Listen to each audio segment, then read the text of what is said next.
Every day, 128 people lose their lives to opioids. In America alone, 67,367 drug overdoses occurred in 2018. 69.5% of those deaths were caused by opioids, and 2 out of 3 of those opioid-related deaths involved synthetic opioids. In an epidemic such as this, what is your first response?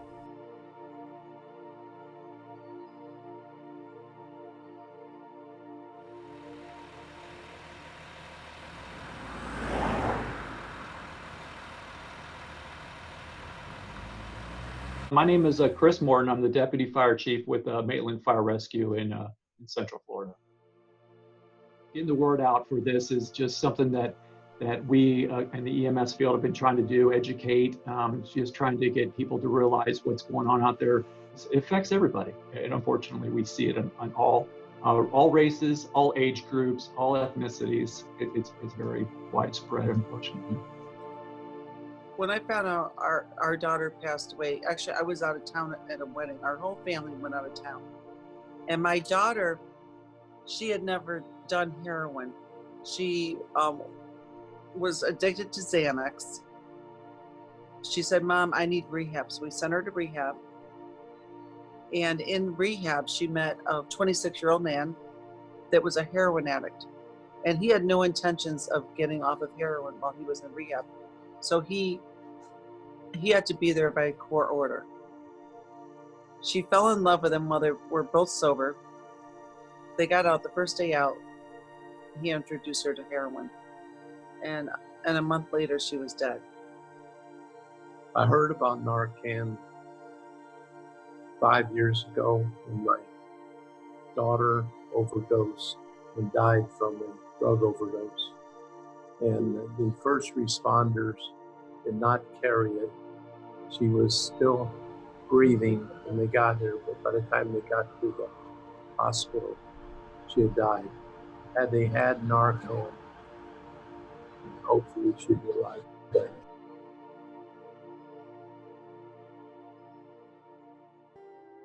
For 19, 20 years, we lived in the same house, going to college was my only time separated. And through, my college experience was the third year is when, he passed away. But prior, the idea was I was going to come back home and everything was going to be normal, after college. And he would be there.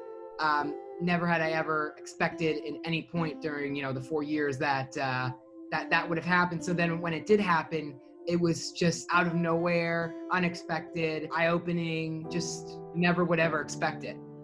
We have to change our mindset and think that the opioid crisis is not always just about people who are drug users. It's an illness, it's a sickness, unfortunately, because, and we have to treat it that way. We have to treat it as an illness that we can correct. Because it's not everybody's fault. A lot of these people were prescribed heavy medications of pain medication for surgeries and other types of procedures. And unfortunately, they got addicted because it's a very addictive drug.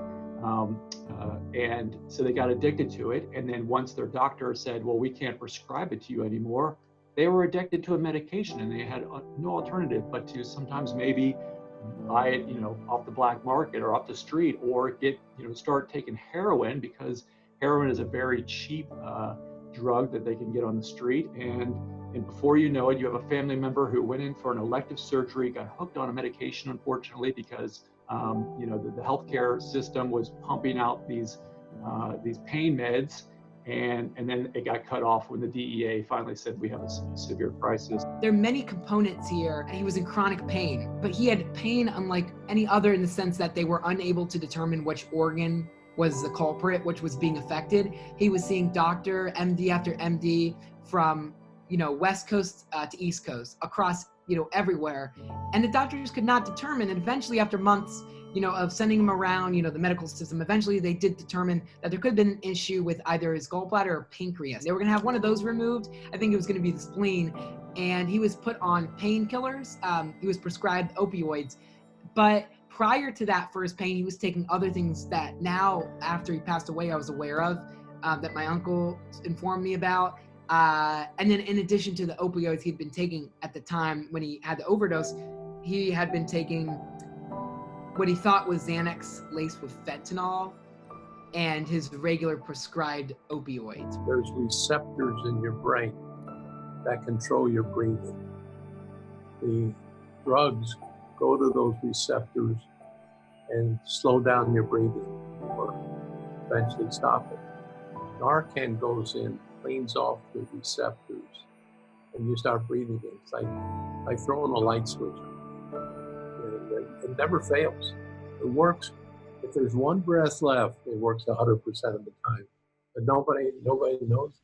Narcan is an opiate antagonist. So mainly what it does is when the opioid medication or drug binds to the receptors of the body, the Narcan kind of blocks that pathway so that the opioid cannot affect the cells, and it blocks it and reverses the effects of the opioid medication.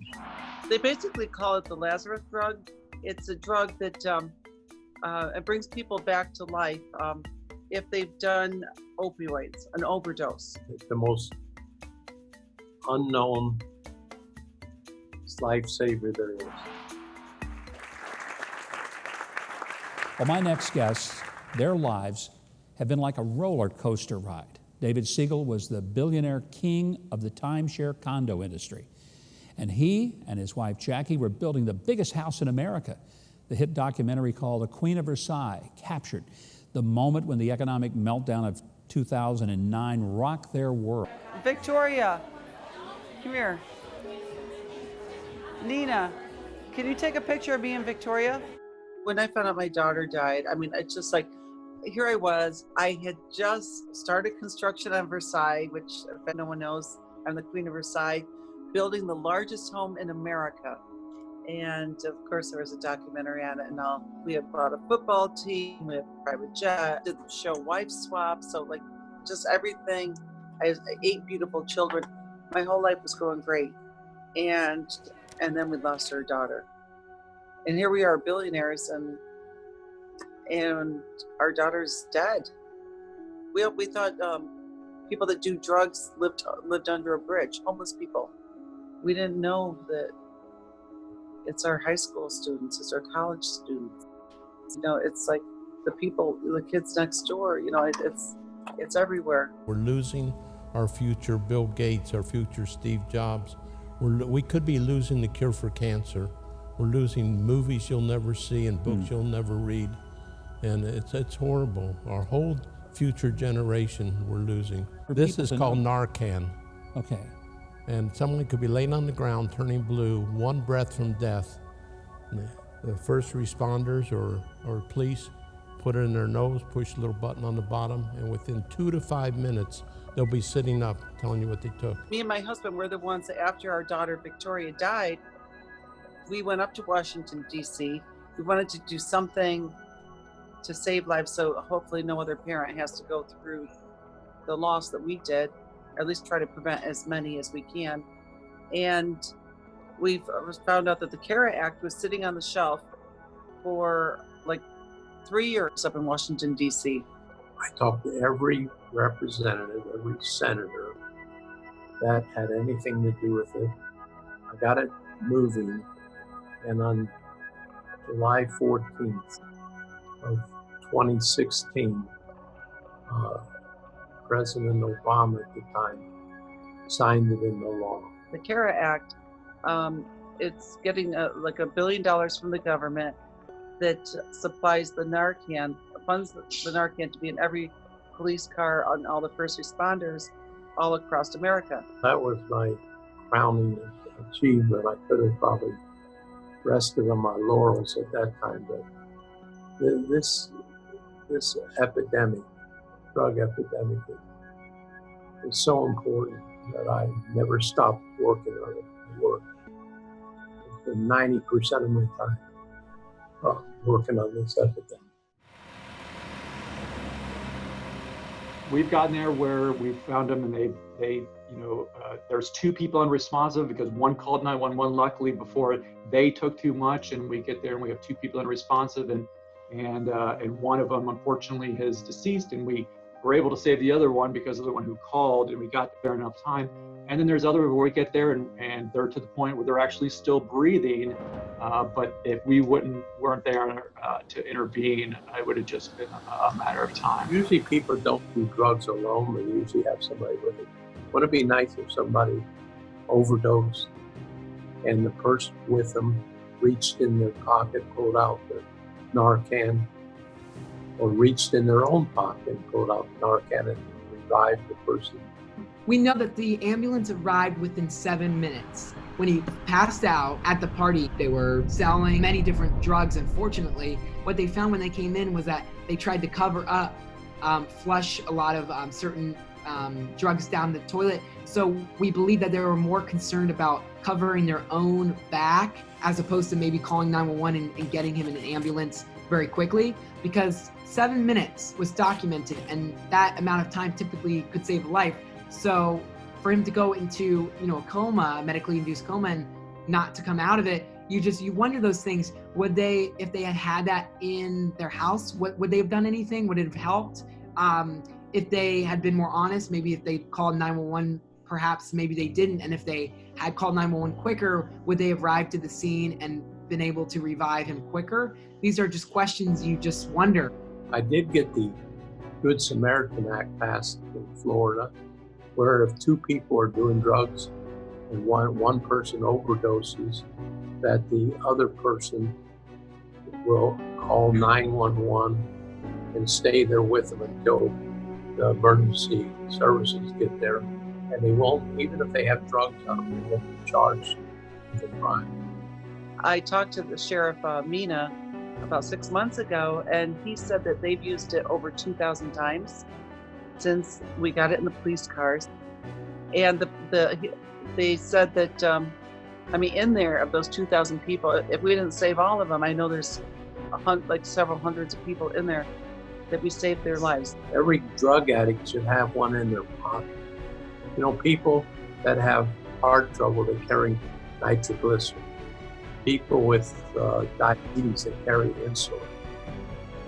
People with food allergies, they carry EpiPens.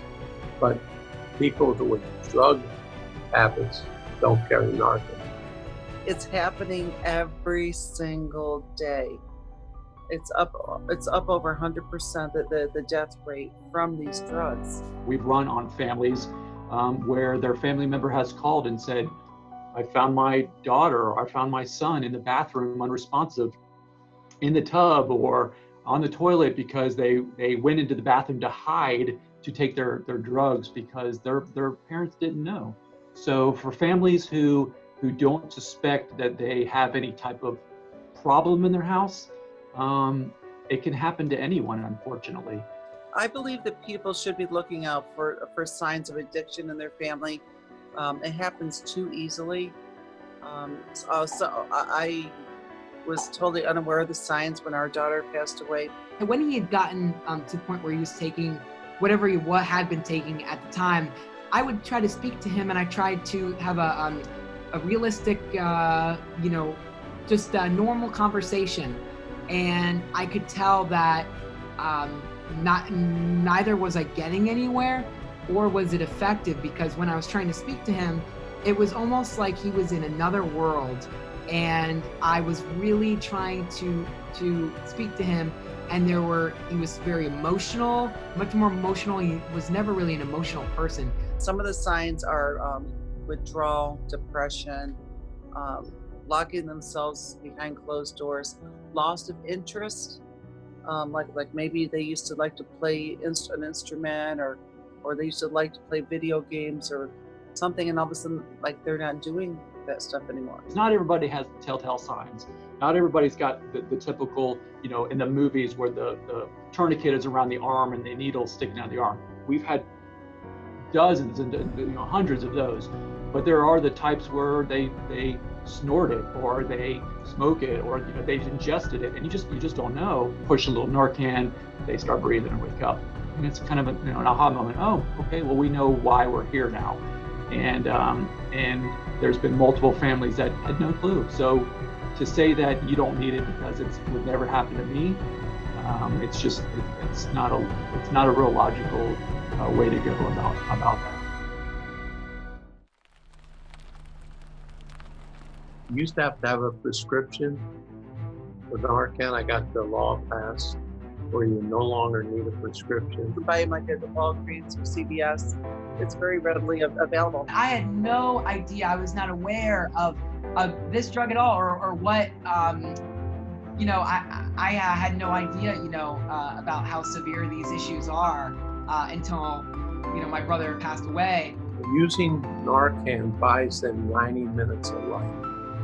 Enough time to get to emergency room, get on an IV, and start detoxing. But you need to get that person to the hospital. Let's say that a police officer shows up or a family member has Narcan in the house, and they suspect that somebody's having an overdose, and they shoot the Narcan up the nose.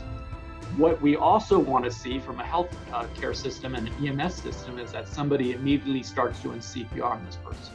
Because CPR does save lives, and CPR does give them the oxygen that they may need in that time frame for the medication to start working and the respiratory drive to come back. Or if that's not enough medication to reverse it, it gives them enough time for EMS to get there with even more medication us to be able to do the stuff. So CPR goes a long way with this as well. If you have a loved one or a family member or your friend, or you just walk up on somebody and you believe they're having an overdose, and you're suspecting it, and you happen to have Narcan, or you call 911, we're hoping that maybe you start CPR to give them a little extra fighting chance as well. I'm trying to get a bill passed in Florida. When a doctor gives a prescription for a narcotic, that they also tell the patient to get Narcan. I want drugstores to throw in a Narcan with every narcotic prescription and start the conversation. Rather just blindly prescribing and filling orders, filling these prescriptions, but communicating with the patient, informing them. People say, well, why do I need this? Well, in the event you misuse the prescription, you're gonna need this to stay alive. It all happened so quickly, when my brother passed away. I never saw, none of us ever saw any of this happening. There's not a day that we don't think about our daughter and what she could have been. One day, I hope that, that I will be able to not only see him again, see him in his best state, see him, he's healing, he's better than ever before. He's just doing the best he can in heaven. But we still have some issues on earth we got to figure out. Like I like to tell people, everyone knows if you get a poisonous snake bite, they have anti-venom for snake bites that can save your life.